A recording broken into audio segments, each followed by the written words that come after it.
I have two remarks on what Byron presented.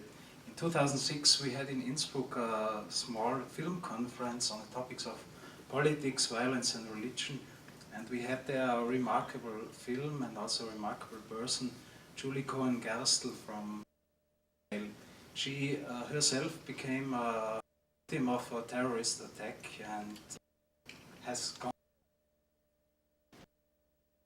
But that's not what I want to talk about. In this film, My Terrorist, there are two, I think, very important remarks. The one refers to what Byron presented in his cartoon, Post-War is Hell. I think this is really very important for the situation in Israel. In her film, My Terrorist, Cohen-Gerstel stated, "We have learned to hate each other, and we have also learned to cope with these fears." So, in some kind, people have accustomed to live with this permanent hatred and also permanent fear.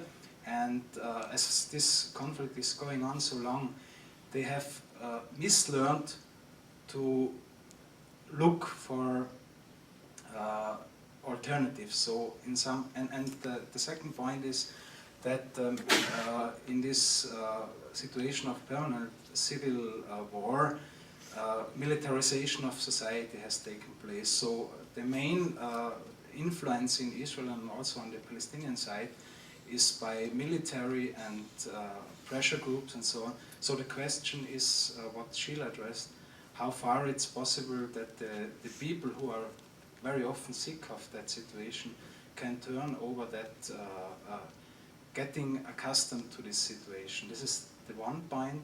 The second point, you talked also about asymmetry in relations.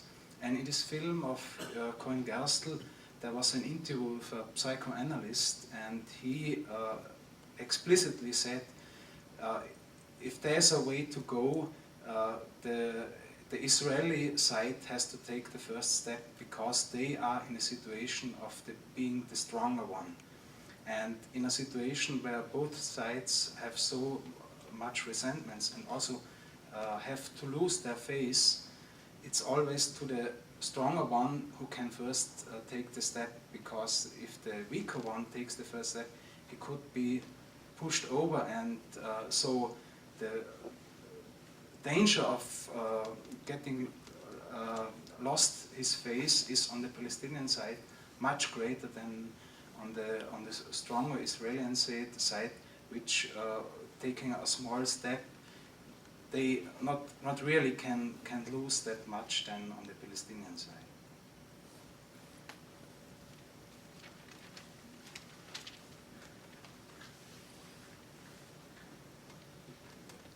Yeah, thank you. A great Shakespearean scholar said about King Lear that if King Lear, he's out there in the mountains and he's howling and raving like, you know, the ultimate senior citizen, if he could have been able to laugh at himself, you know, his problem would have been solved. And of course the fool is there to try to get him there, and he doesn't get him there, and so there's blood all over the place.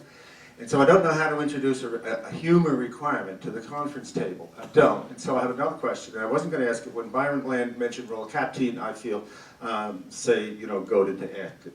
The thing about Roll Captain is that there was no one he would not listen to. There was no one he would not listen to unconditionally.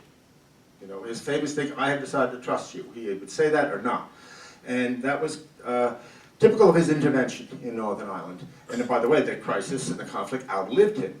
So my question goes to anybody here, hopefully maybe it'll just come up in the roundup session. It was sort of raised by Charles's idea. What hope is there, or what means are available to get people to the table? A table at which, up to now, the entrance requirement was non-admission. The condition was always non-admission of certain voices, certain constituencies, certain groups, etc. And then as soon as you disidentify with those groups, you can come to the table. Charles seems to be saying, well, no, these people should be allowed to come to the table. Roel Kaptein's idea was he would listen to anybody. It appears that we may have a presidential candidate who would actually be listening to these other bad people whose exclusion is the condition upon which we will continue not speaking to each other. So whether anybody here wants to take that hope on, I don't know. But Roel Kaptein's model, you know, you started, Byron, so, you know, run with it.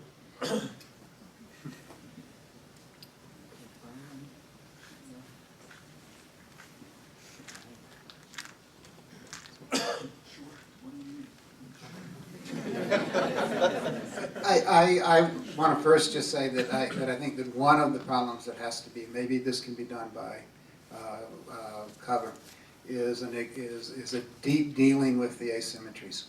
That the expectation of symmetry is always a problem in conflict resolution, and that how do we begin to deal with the entrenched asymmetries is a real problem, and there may be something in the name of analysis that could help with that. Taking off on the Roel Kaptein thing is that, well, let me offer another kind of model that we used when we began our project at the Stanford Center on International Conflict and Negotiation, and that we started off with a conversation, and it was a conversation. What if practitioners knew everything that researchers knew? What would they find interesting? And if researchers knew everything that practitioners knew, what would they find interesting? And that began the kind of ongoing extensive dialogues and extended dialogues that we carried out that produced the kinds of questions that we had here.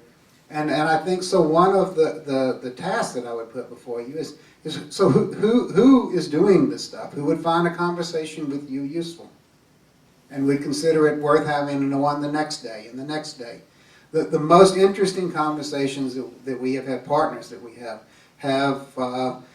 lasted years and years and years. One of them 15, 20 years about that. And I always say that we're conversational buddies in this, that at some point these conversations won't be interesting and then we'll become drinking buddies. But that's a different thing. And I think that one question you might want to wrestle with is how do we create those kinds of conversations with people who are really trying to have a positive influence in this conversation, and what would we find interesting about what each other say? No, my question is, how do you have a conversation with the people who are not trying to have a positive influence? Isn't that Charles' point? Yes. But they're really mad, hurt, etc. I'll keep it for the. My feeling is a little bit like the words of Daniel Barenboim. I'm a pessimist in the short term and an optimist in the long term. I think there are two aspects to this. We are trying to impose something on a situation, and then something is happening from the bottom up, and I think both of these things have to happen. What is happening from the bottom up is much more extensive than a lot of us realize if you're not used to going there. I think Mohammed would agree with me there. Mm-hmm. What I would like to see, and I do hope we do continue, is there are voices, as I said when I was speaking, that we have not heard. There's a new wave of Israeli historians. They're quite revolutionary, they're extraordinary. I think we should hear what they have to say. And I think we should hear what the Palestinians have to say, and we have not heard these voices. How do we deal with the ones who don't negotiate? I don't know. I don't know. But they're always there in any kind of conflict.